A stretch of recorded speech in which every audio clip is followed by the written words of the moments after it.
María Laura Olcina va a hablar sobre tipografía y decolonización en la Escuela Intercultural Bilingüe. María Laura Olcina es cordobesa en los papeles, santafesina de corazón. Es licenciada en diseño de la comunicación visual por la Universidad del Litoral, donde también se desempeña como docente.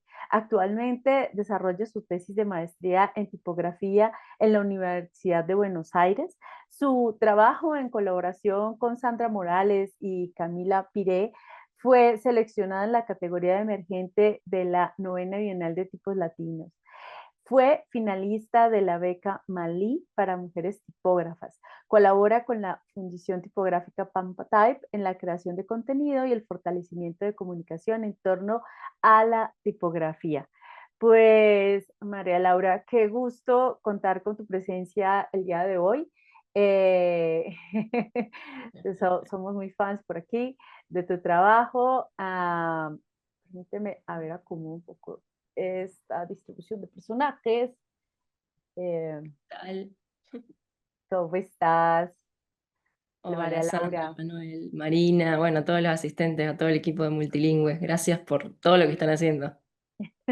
Encantada de estar acá, Angélica también, que nos tiene que interpretar una genia.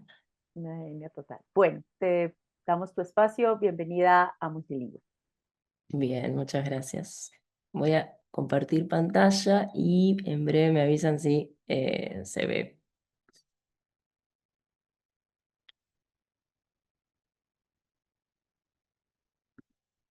Un segundito.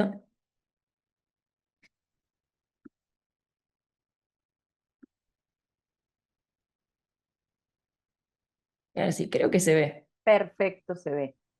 Bien, hice bien la tarea entonces. Muy bien. Bien, esta charla, no sé si tomarla como una ponencia, porque es más una charla de avances o el estado de la cuestión de un proyecto que nació hace un tiempo en la maestría de tipografía de Buenos Aires, como dijo hace un ratito Sandra. Y bueno, es un proyecto que nació en conjunto con profesores, con otros estudiantes, compañeros, con profesores invitados. También estuvo Carolina hablando de diacríticos y un montón de cosas muy copadas cada vez que ella se cruzaba en la cursada. Así que bueno, esto es un trabajo colaborativo. Todavía no llegamos a un resultado concreto. eh, pero sí, no estaría acá de no ser, primero por la universidad pública, la posibilidad de haber hecho una carrera de grado en Argentina, y luego, bueno, poder aspirar a hacer esta maestría, a mis compañeros, vi que había un par de ellos como asistentes, y también profesores como Fer Cosi, Lucía Ronderos, bueno, Pablo Cosgaya, Marcela Romero y infinidad de personas que fueron amablemente y muy generosas al acompañarnos en este proceso. También va a estar Paul Vinuenza compartiendo un poco de su proceso aquí, supongo. Así que también saludos para Paul.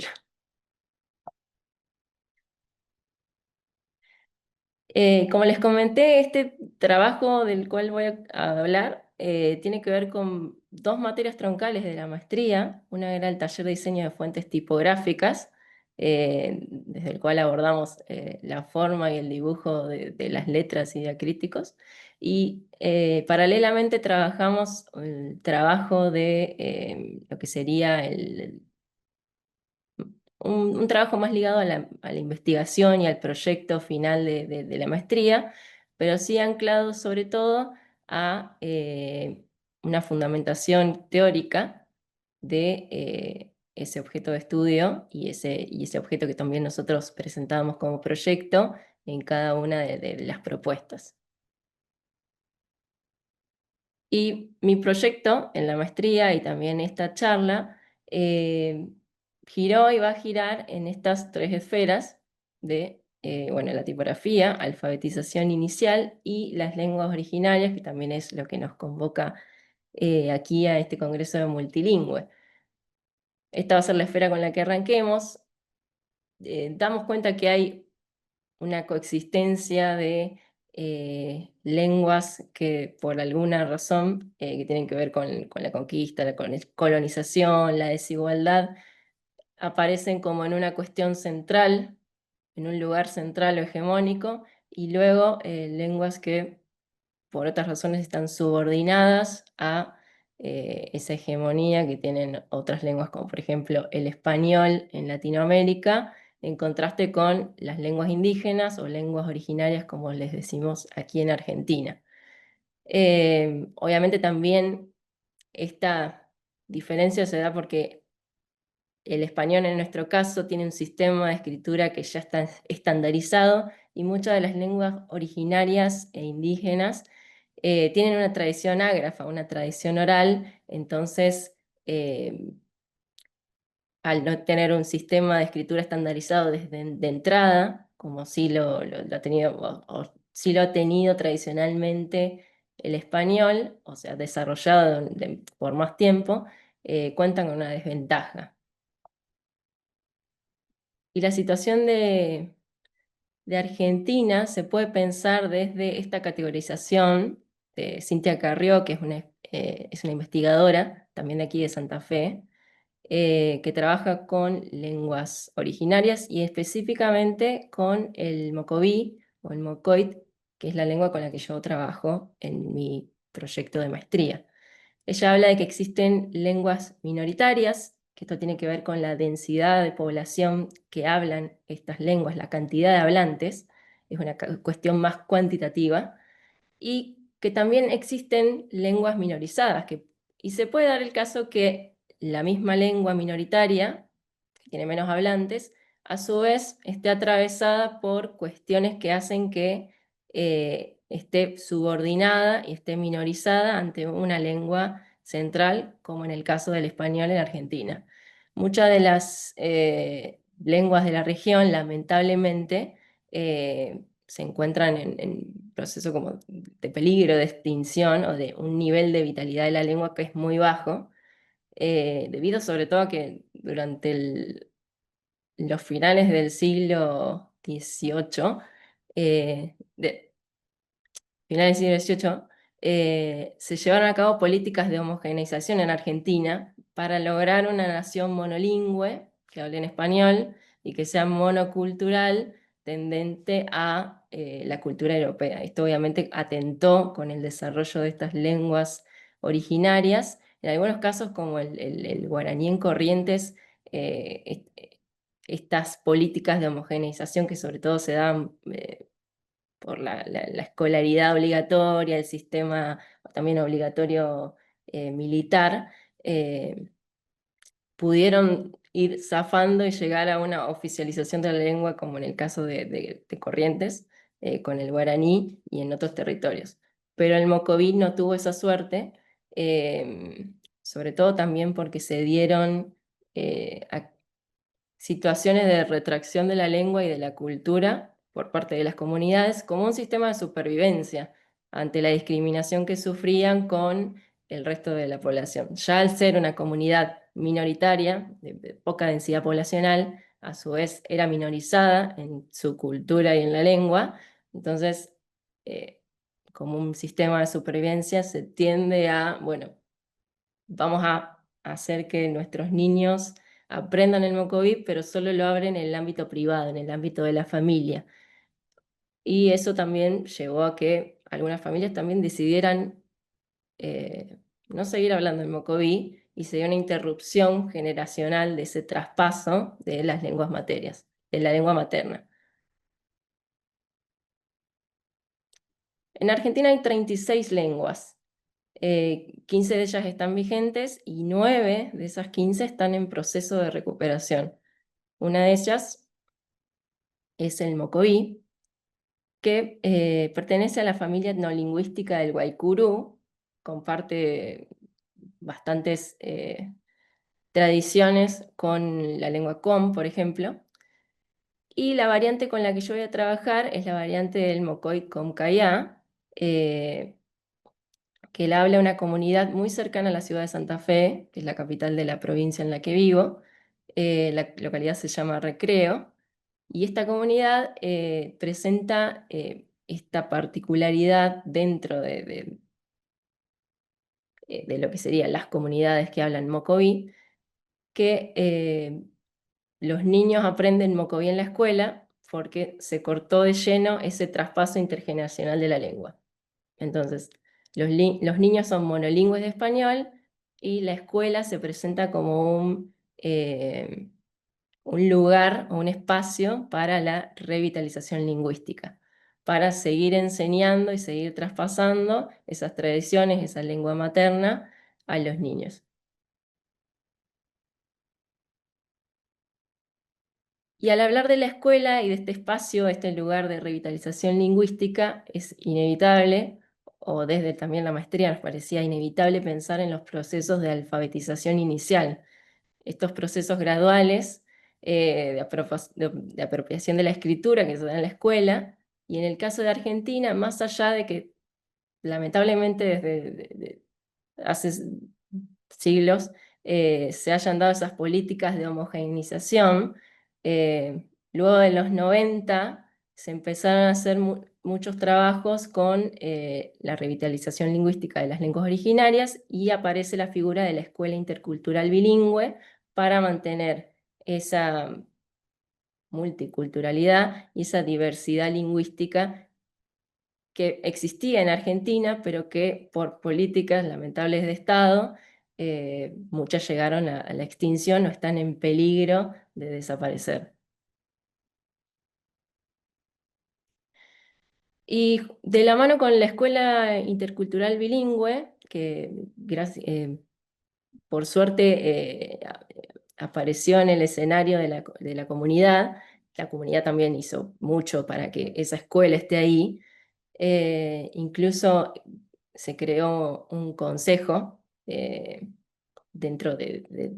con las personas idóneas de esa comunidad, que la mayoría eran adultos mayores. Se creó un consejo de cultura e idioma mocoví que participó en una iniciativa para crear su propio alfabeto, porque el mocoví tenía esta tradición ágrafa, esta tradición oral, con la cual no se escribía. Y ante la necesidad de revitalizar la lengua y con el espacio de la Escuela Intercultural Bilingüe, el consejo mismo de la comunidad decidió crear un sistema de registro, un alfabeto propio, para transcribir la lengua oral que ya les pertenecía. Estos son algunos de los recursos creados por los maestros idóneos para seguir con las clases, y luego o sea, muchas de las dificultades de estos maestros idóneos, más allá de haber creado, de contar con un alfabeto creado por la misma comunidad, tiene que ver con algo que hablaban recién los chicos anteriormente, con este tema de qué hacemos con los diacríticos o los signos faltantes, cómo los incorporamos, cómo hacemos para que realmente toda la comunidad tenga acceso a ellos. Al no contar con una tipografía que cuente con esos signos, claramente lo que se hacía era agarrar la tipografía que estaba disponible en el procesador de textos con el equipo que contaban, y agregar a mano los diacríticos faltantes, los caracteres o incluso algún otro tipo de signo que también se agregó en la lengua y que ni siquiera está en Unicode. Entonces se hacía como una artesanía digital, porque en algunos casos con programas como Paint o PhotoPaint, estos maestros idóneos hacen como creamos el material didáctico para usar en la escuela, pero con un planito negro se le agrega arriba de las letras o de los caracteres para dar cuenta de estos signos que tienen esa correlación con la lengua. Entonces, con estas estrategias de, bueno, ¿cómo hacemos para sí escribir, sí tener como hacer uso de esa soberanía lingüística, de seguir batallando con la lengua? Se generan estas estrategias. Y sí hay muchos caracteres y signos que obviamente no entran en el estándar que todos conocemos y que le daban estas dificultades. Incluso nosotros, bueno, ahora no pasa tanto, pero al inicio de muchas de las carreras de diseño, sí contábamos con una fuente que por ahí no, nos interesaba, o buscábamos una fuente y descargábamos una fuente que nos interesaba, y veíamos que en inglés la podíamos usar perfectamente, pero después cuando aparecían los contextos de usarla en español, muchos no tenían los signos de apertura o el acento agudo o el tilde para la ñ. Y bueno, ni hablar lo que les pasa a este tipo de lenguas, en donde se necesitan otro tipo de signos para acompañar los signos alfabéticos, que realmente acompañan esa transcripción o ese registro de la lengua oral. Estos son algunos de los signos del mocoit de Concaia. La mayoría no son accesibles mediante el teclado, o sea, no se pueden tipear, sino que bueno, hay que acceder a un mapa y ir buscándolos con algún un programa de diseño un poco más sofisticado, y otros directamente no aparecen en la planilla de Unicode. Entonces hay como que generar esos espacios y tratar de hacer alguna combinación de teclas del teclado para que aparezcan en el mapa de caracteres. Pero bueno, a grandes rasgos, las problemáticas del sistema de registro que tenía este alfabeto que creó la comunidad de Concaia, en primera instancia es que se componía de signos solamente caja alta, o sea, solo trabajamos con mayúsculas en esta lengua, por una decisión total de la comunidad. Y es algo que se respeta en todo el proyecto. Luego, bueno, que posee bastantes diacríticos que no se usan en español y que también hay que pensar que hay que posicionarlos en letras de caja alta, siempre en las mayúsculas, lo que va a generar como problemas de interlineado. Y luego que, bueno, aparecen signos que no se encuentran en Unicode, como el creado por la comunidad, que es un signo de expiración, que ahora lo vamos a ver más adelante. Bueno, y con este contexto entra la tipografía, que un poco desde la maestría y también a mi forma de ver, la tipografía tiene que ser una herramienta para escribir una lengua, ya sea el español, el inglés, una lengua originaria, todos deberíamos tener derecho a ejercer esa soberanía lingüística y escribir con nuestra lengua materna. Y eso me dio el puntapié, y también trabajándolo con la cátedra de taller, bueno, con los profes, eh, de empezar este proyecto y pensarlo desde un animal que es importante y también hasta crucial dentro de la cosmovisión de esta comunidad, de la comunidad mocoví, que es la iguana, Xilcaik en mocoví. Y abordé este proyecto pensando en las adaptaciones naturales que tiene la iguana para enfrentarse a las diferentes adversidades.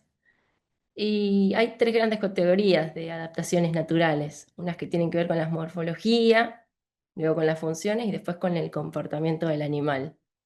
Y yo me basé en estas adaptaciones para empezar a pensar cómo debería adaptarse una tipografía pensada para esta comunidad en específica, que tiene un nivel de vitalidad de su lengua crítico y que esta tipografía debería ser una herramienta también para eso, para que esta comunidad pueda escribir en su lengua y que pueda usarse también en ámbitos de alfabetización inicial, como lo son en la escuela intercultural bilingüe.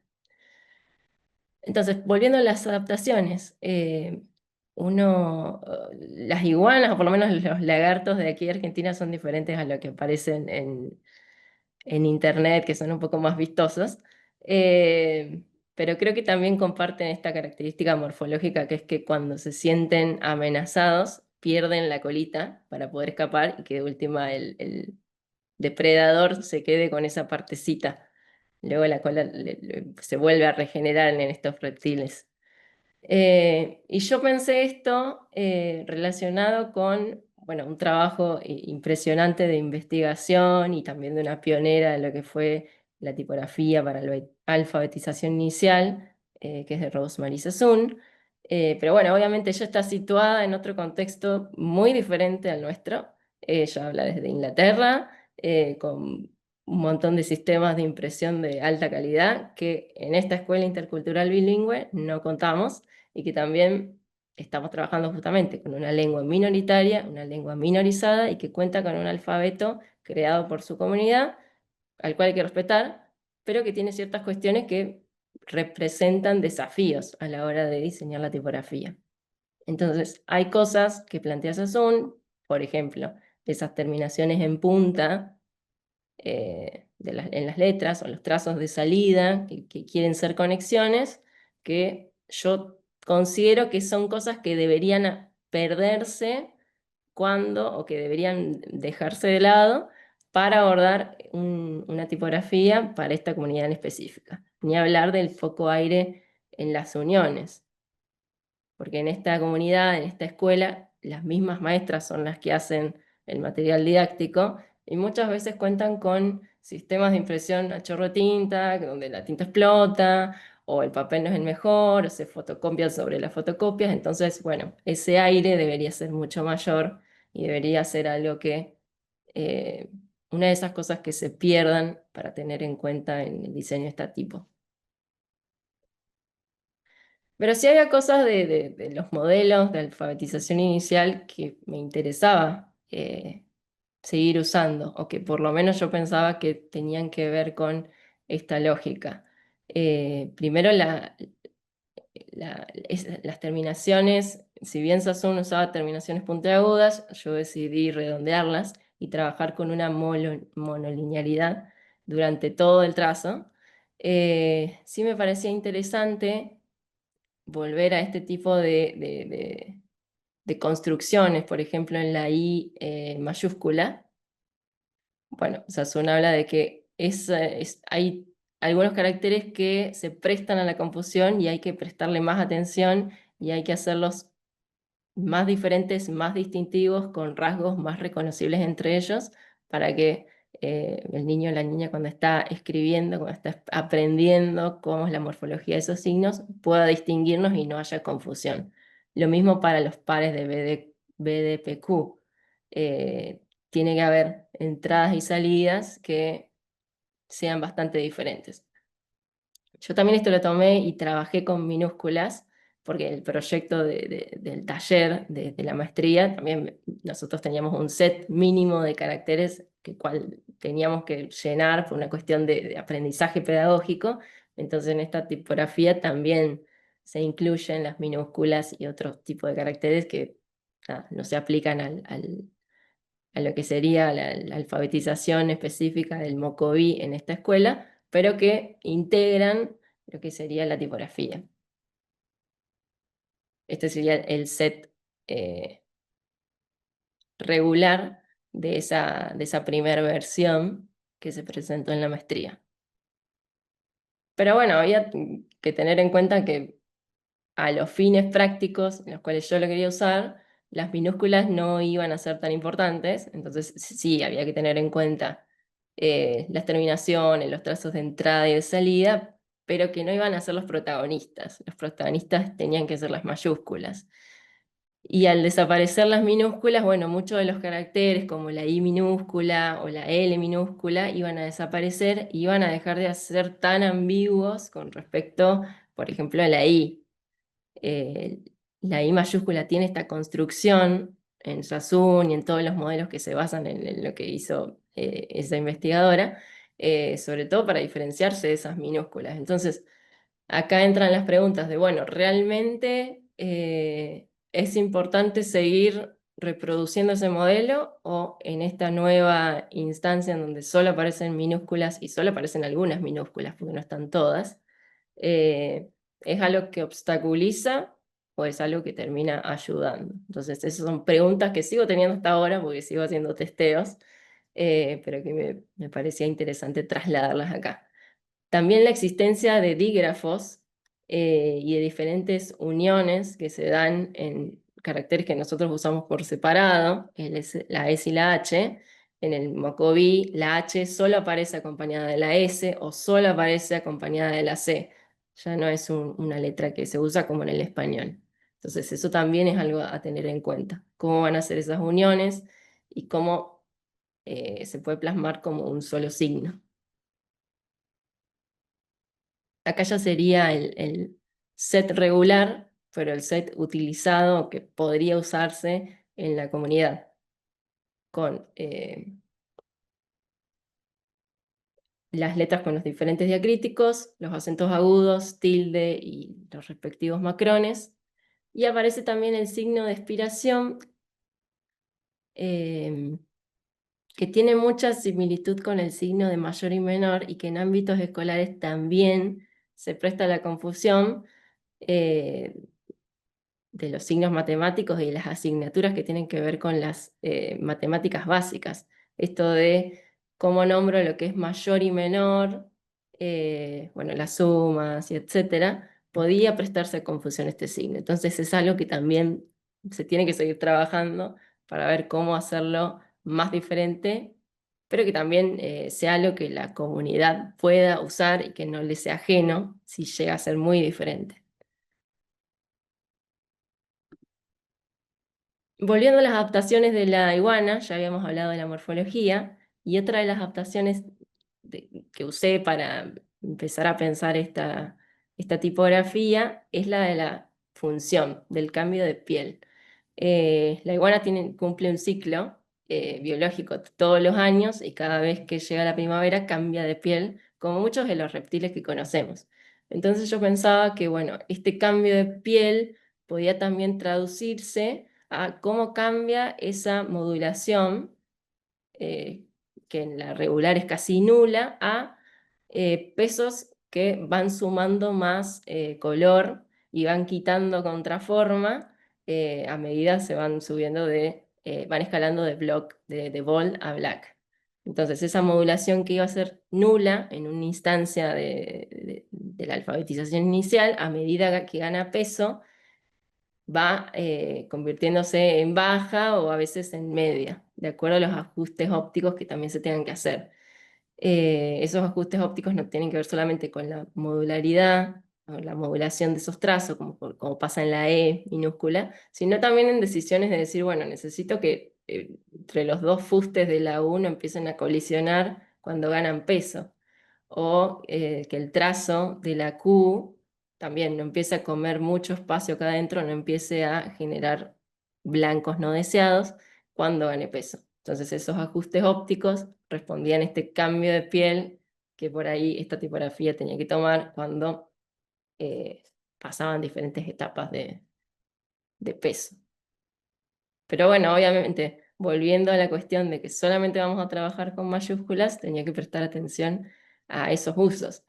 Y también a los signos numéricos, una de las decisiones que se tomó, sobre todo, bueno, el 4 significó un dolor de cabezas importante, todavía lo sigue siendo, eh, pero esta decisión de abrir el 4 para que luego no signifique un problema cuando gane peso, también significó algo de pensar desde este cambio de piel, qué tanto pueden cambiar los signos para que sigan siendo reconocibles cuando se usen en combinación, el regular con la bold, con la black.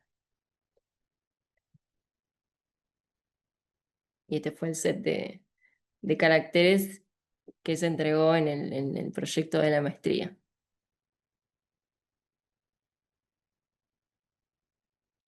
Y la última de las adaptaciones naturales que tomé de la iguana para pensar en este proyecto tenía que ver con el comportamiento. Y acá en Santa Fe, no sé si pasa en otros lugares del mundo, pero en Santa Fe es muy importante la siesta, ese espacio temporal entre el almuerzo y la tarde.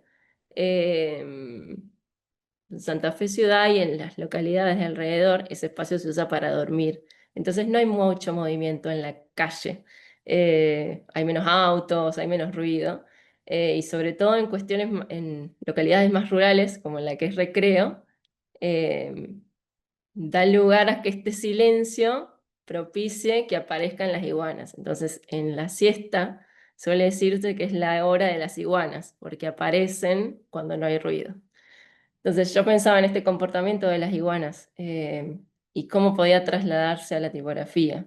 Entonces yo pensaba, y bueno, pensamos también con los profesores del taller, que esta tipografía, más allá de servir para la alfabetización inicial, en algún momento iba a usarse en un material bilingüe, que iba a estar contrastada con el español, que el alfabeto con K y A, que había sido creado por la comunidad, iba a aparecer combinado con traducciones o con ejercicios gramaticales que tengan un ida y vuelta con el español. Entonces ese comportamiento de enteramente mayúsculas y la combinación de mayúscula y minúscula para el español tenía que tenerse en cuenta, sobre todo para lo que era el material educativo.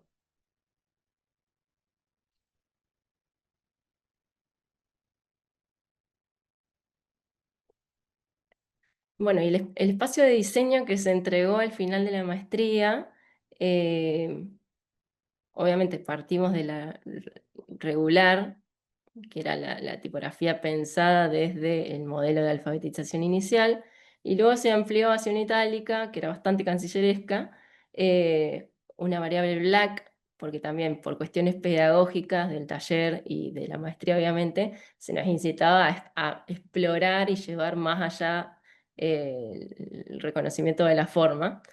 Pero bueno, realmente no aportaba mucho al uso práctico que yo le quería dar. Entonces, en algún momento, y esto también es algo que hablé con mi director de tesis, que dicho sea de paso es Manuel López Rocha, y anda por ahí, fue crear bueno, una instancia BOL que también pueda usarse en materiales didácticos y también pensar en una versión Unicase, que nada, todavía no es digno de mostrarse, entonces hay un signo de pregunta ahí, pero para experimentar la forma desde una variable que también explore la posibilidad de una sola caja. María Por más de Laura, que se usen 2 algunos signos de minutos. mayúscula y minúscula, que se siga usando una sola caja como el parámetro de ordenación de esas letras. Y por último, en la maestría también instaron a que hagamos una quinta variable que conviva con esas cuatro iniciales, y yo opté por hacer una versión serifada, pensando en que luego pueda ser usada en textos más largos, más allá de que se pensó este proyecto desde la alfabetización inicial, considerándolo como un proceso arduo y continuo.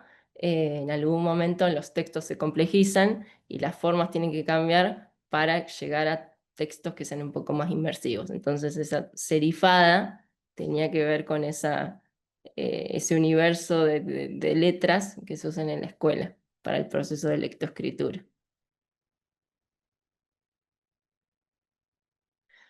Y bueno, no hay nada terminado en esto, es un proceso que arrancó hace tiempo y sigue en camino, por suerte. Eh, pero mi hoja de ruta que desde hace tiempo estoy teniendo impresa y mirándola, no todos los días, pero cada vez que me siento perdida en cuanto a este proyecto, siempre me llega a volver a las decisiones primero que tomó la comunidad sobre su sistema de registro de la lengua, sobre esos criterios que se usaron para elegir esos signos, y siempre tener el respeto y siempre volver a ellos cuando siento que me perdí o que ya la experimentación formal se fue para otro lado. Siempre, bueno, siempre me sirve volver a ese eje. ¿Cuál va a ser el alcance real de ese proyecto que se está trabajando? Y luego la revisión constante con los maestros idóneos de la lengua, del Mocoví en la Escuela Intercultural Bilingüe. eh, en cada visita siempre se aprenden nuevas cosas y siempre hay algunas cuestiones formales que se han corregido en base a a las observaciones y a las sugerencias que son ni siquiera bien recibidas, son necesarias e inevitables y eh, es necesario tenerlas en cuenta. Y obviamente el testeo con los usuarios, que todavía no se ha llegado a ese punto, pero es parte del plan de tesis, es parte del cronograma, llegar a testear la fuente con alumnos de la Escuela Intercultural Bilingüe y también con el resto de la comunidad educativa, que también está formada por los padres, bueno, por el sistema y las redes de crianzas de esos alumnos y también por el resto de los directivos de la escuela.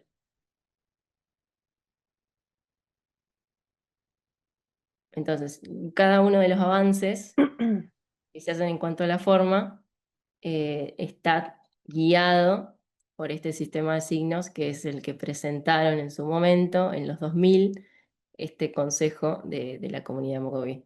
María Laura, nos queda un minuto. Sí, ya termino, esto es lo último. Y quería terminar con esta frasecita de un libro que tengo aquí, que es Lo lingüístico es político. Es un libro chiquito. Y era una frase que siempre me resonó de Yasnaya Aguilar, que es solo cuestión de decirle a las máquinas que escriban esos caracteres y que no son extraños, y que tienes derechos. Eh, Yasnaya ahí hace referencia a las madres y a la importancia de la lengua materna, y en todo el proceso y en todo el material que se hizo con esta escuela, el consejo de la comunidad hace referencia a la importancia de la familia, la importancia del acompañamiento de la comunidad en la escuela, y la importancia de seguir manteniendo esa lengua materna. Así que muchas gracias.